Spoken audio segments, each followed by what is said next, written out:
Welcome back to Old Charles, the channel where we explore the hidden treasures of world coins. Today, we're diving into the fascinating story of the United Kingdom 10 new pence coin from 1974. Whether you're a seasoned collector or just someone curious about the change in your pocket, this video will give you the complete breakdown of its history, condition factors, and current value in the collector's market. So, let's get started. To understand the 1974 10 new pence coin, we need to travel back a bit in time.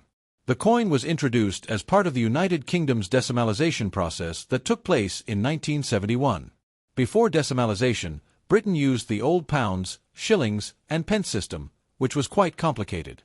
In 1971, the Royal Mint officially switched to the modern decimal system, and the 10 new pence coin was one of the key denominations in circulation. The 1974 issue was part of the early years of decimal coinage, and it helped the British public adjust to the new money system. Back then, the 10 new pence coin was quite large, made from copper nickel and measuring 28.5 millimeters in diameter. In fact, it was bigger than today's 10 pence coin, which was reduced in size in 1992. On the obverse side of the coin, you'll see the portrait of Queen Elizabeth II, designed by Arnold Machin, which was introduced in 1968 and used on UK coins until 1984. This youthful portrait of the Queen without a crown is one of the most iconic images in modern British coinage. On the reverse, the design features the famous lion passant guard ant, a symbol of England that has been part of British heraldry for centuries. It was designed by Christopher Ironside, the artist responsible for many of the early decimal coin designs.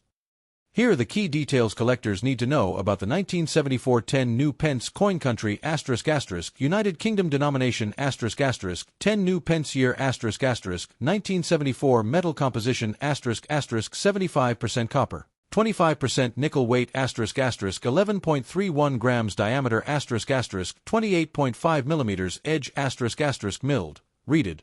This larger type of 10p coin was minted between 1968 and 1981 before the design was eventually shrunk in 1992.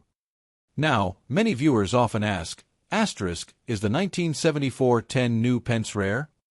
The answer is, not particularly rare in circulated condition ***. Millions were minted for everyday use, so most examples are worth only face value if heavily worn. However, collectors are always looking for coins in excellent condition, and that's where the value starts to rise. The Royal Mint did not issue many special sets that year, so most surviving coins come directly from circulation. Finding an uncirculated or proof-like example can be a real treat for collectors. What is the value of the 1974 UK 10 new pence coin today? Let's break it down. Circulated condition ***. Most coins that have been used in daily transactions are worth around 10 to 30 pence to collectors, basically just above face value. Fine to very fine condition ***, coins that show moderate wear but still have good detail can sell £4 0.50 to £1 extremely fine, EF. Condition ***. These coins, with only light signs of wear, are worth around £2 to £4 uncirculated, mint state bright, untouched coins straight from the Royal Mint's bags or sets. Can fetch anywhere from £5 to £10, depending on eye appeal. Brilliant uncirculated or proof-like examples ***. If you're lucky enough to find one in this condition, the value could go up to £15 or more, since collectors always chase the best preserved examples. Keep in mind, values fluctuate depending on demand, condition, and market trends. Collectors today are increasingly interested in pre-1990s larger type 10p coins, which adds to the demand. Condition plays a huge role in determining the value of any coin. Here's what you should look for when evaluating your 1974 10 new pence 1. Wear on the Queen's portrait. The details on her hair and facial features should be sharp. Point 2. Clarity of the lion design. The more detail you can see in the lion's mane and face, the higher the grade. Point 3. Surface quality. Scratches, nicks, or discoloration will lower the value. Point 4. Shine and luster. Coins with their original mint luster are always more desirable. If you happen to own a coin that looks like it just came out of the mint, hold on to it. It could be much more valuable in the future. So there you have it, the full story of the United Kingdom 10 new pence coin from 1974. While most of these coins in circulation are not worth a fortune, their value lies in their historical significance as part of the UK's decimalisation era. For collectors, finding one in pristine, uncirculated condition can be a rewarding addition to any coin collection. We're going on a deep journey into British coinage history with the United Kingdom 10 new pence coin from 1974. This isn't just a coin, it's part of the story of Britain's money revolution during decimalisation. We'll explore its long history, meaning, design, and value, so stay tuned until the end. To understand the 1974 10 new pence coin, we must first step back in time, far before 1974, into the early 20th century. For centuries, Britain used the old pounds, shillings, and pence system, often called pound SD. Under this system, there were 240 pence in a pound and 12 pence in a shilling. While it worked for generations, by the 1960s, it had become confusing and impractical in a modern world where international trade was moving toward decimal systems. In 1961, discussions about decimalisation gained momentum, and in 1966 the UK government finally announced that Britain would officially convert its currency system. The new system would have 100 new pence to the pound, making it simpler and more logical. The 10 new pence coin was chosen to directly replace the old 2-shilling coin, also known as the florin. Both coins were the same size and value, meaning the transition would be smooth for the public. This was a clever move by the Royal Mint, as people were already familiar with the 2-shilling coin, and the 10p simply carried on its role under the new system. The very first 10 new pence coins were struck in 1968, 3 years before decimalisation officially began in 1971. This gave the British public time to get used to the new coins. By 1974, the coin was already in full circulation and had become a standard part of everyday life across the United Kingdom. Now, the 1974 issue sits in an important period of British monetary history. It represents the early years of decimal currency, when the public was still adapting from centuries of tradition to a brand new system. Millions of people in Britain would have carried this coin in their pockets during the mid-1970s, using it for daily shopping, bus rides, and even payphones. The obverse side of the 1974 10 new pence coin features the portrait of Queen Elizabeth II designed by Arnold Machin. This portrait is sometimes called the second portrait of the Queen and was introduced in 1968. In it, the Queen is shown wearing a tiara instead of a crown, giving a youthful and elegant look. This design was used on British coins from 1968 to 1984, covering an entire era of early decimalisation. The reverse side, designed by Christopher Ironside, shows the lion passant guardant, a walking lion facing the viewer. This lion is an ancient heraldic symbol of England, appearing on coats of arms for centuries. It represents strength, courage, and pride. By choosing this design, the Royal Mint connected modern decimal coins with centuries of British tradition. The edge of the coin is milled, reeded, which not only gave the coin a distinctive feel but also protected against clipping, an old practice where people shaved small amounts of metal from coins. In the early 1970s, the Royal Mint was undergoing one of the biggest changes in its history.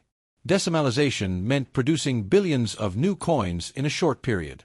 To meet this demand, the Mint had to relocate from its centuries-old site on Tower Hill in London to a brand new facility in Llantrisant, Wales. In 1968 BY 1974, the Llantrisant Royal Mint was running at full capacity, striking millions of 10p coins every year. The production of the 1974 10 new pence reflects this transition period. Coins were struck in high numbers, but collectors today still value uncirculated examples because they show the brilliance of the minting process during those years. Britain's decimalisation not only transformed its own economy but also influenced other Commonwealth nations. Many countries that used the British system, such as Australia, New Zealand, and South Africa, had already switched to decimal coins by the late 1960s. The UK, with its 1971 changeover, was following this worldwide movement. The 1974 10 new pence coin is therefore part of a global trend in coinage history, representing modernization, efficiency, and the end of a centuries-old tradition. For many people who grew up in Britain during the 1970s, the large 10p coin became a symbol of the times. Its size and weight made it stand out in your pocket. It was commonly used in slot machines, vending machines, and payphones. Many remember dropping a big, chunky 10p into an arcade machine or into a phone booth to make a call. Today's smaller 10p coin, introduced in 1992, feels very different in the hand. That makes the older large-sized 10p coins like the 1974 issue nostalgic pieces of everyday history. Now let's talk about one of the most important parts of any coin story. Condition. When it comes to the 1974 10 new pence coin, condition can make the difference between a coin worth only face value and one that collectors will pay several pounds for. Grading coins is both an art and a science. Collectors and dealers use specific terms to describe how much wear a coin has, and each grade corresponds to a different level of value. These are coins that spent decades in people's pockets, purses, and vending machines. The surfaces are usually dull, scratched, and heavily worn. On the obverse, the details of Queen Elizabeth II's hair and facial features may be very faint. On the reverse, the lion passant design may look smooth, with most of the finer details missing. 1974 10 new pence in this condition has little collector value, usually just around 10 to 20 pence, because millions still exist like this. These are considered fillers for someone who just wants to complete a date set. In this grade, the coin still shows clear designs, but wear is very obvious. You will notice that the Queen's profile is flat in places, particularly around the hair and the cheek. The lion's body and mane on the reverse will also appear worn, but most details are still visible. Collectors may pay slightly more for these coins, around 50 pence to £1, especially if the coin has no major scratches or damage. This is where coins start to become desirable.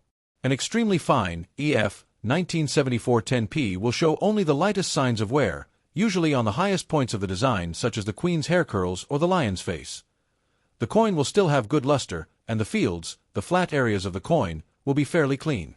A coin in EF condition might sell £4.2 to £4 depending on demand. An uncirculated 1974 10 new pence coin is one that never entered circulation. It was preserved from the day it was struck, often stored in a collection, a coin set, or even a mint roll. These coins still show their original mint luster, a natural shine that comes from the striking process. The details are razor sharp, and there is no visible wear, although bag marks or tiny scratches from mint handling can still be present. And this condition, values range from £5 to £10. Some 1974 10 new pence coins exist in brilliant uncirculated, BU, quality, often found in Royal Mint presentation packs. These coins look much sharper and shinier than regular circulation coins. They are struck with extra care, giving them a mirror-like surface. Collectors will pay a premium for these coins, with prices often reaching £12 to £20 depending on the coin's eye appeal. When grading this coin, pay close attention to these areas. 1. Queen Elizabeth II's hair. The highest curls above her ear are the first to wear down. 2. The cheek and jawline. Flattening here is common on circulated examples. 3. The lion's mane. On the reverse, the fine hair details of the lion wear down quickly. 4. The fields, background areas, scratches, dents, and dull surfaces show the coin's time in circulation. 5. The edge, though reeded, years of use can make the edges feel smooth. Another thing to consider is minting errors. While not very common on the 1974 10 new pence, some errors can increase a coin's value significantly. Look out for off-center strikes ***, where the design is not properly centered, clipped planchets ***, coins missing a small curved piece of metal, die cracks ***, raised lines caused by worn minting dies, double strikes ***, when the coin is struck more than once, creating a ghost-like image. Error coins like these are highly collectible and can sell £4.20 or more. Depending on rarity, if you find a 1974 10 new pence in excellent condition, the best thing you can do is protect it.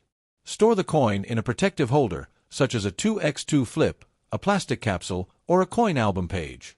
Avoid touching the coin with your fingers. Skin oils can cause long-term damage. Always handle coins by the edges. For cleaning, remember, never clean coins. Even though it may be tempting to make them shiny, cleaning can scratch the surface and reduce collector value. So, the condition of the 1974 United Kingdom 10 new pence is everything. From heavily worn pocket change worth just a few pence, to brilliant uncirculated examples worth £10 or more, condition tells the story of where the coin has been and how well it has been cared for. For collectors, the challenge is always to find the sharpest, cleanest, most original coins, because those are the ones that not only hold value but also carry the history of Britain's decimalisation era in the most beautiful way.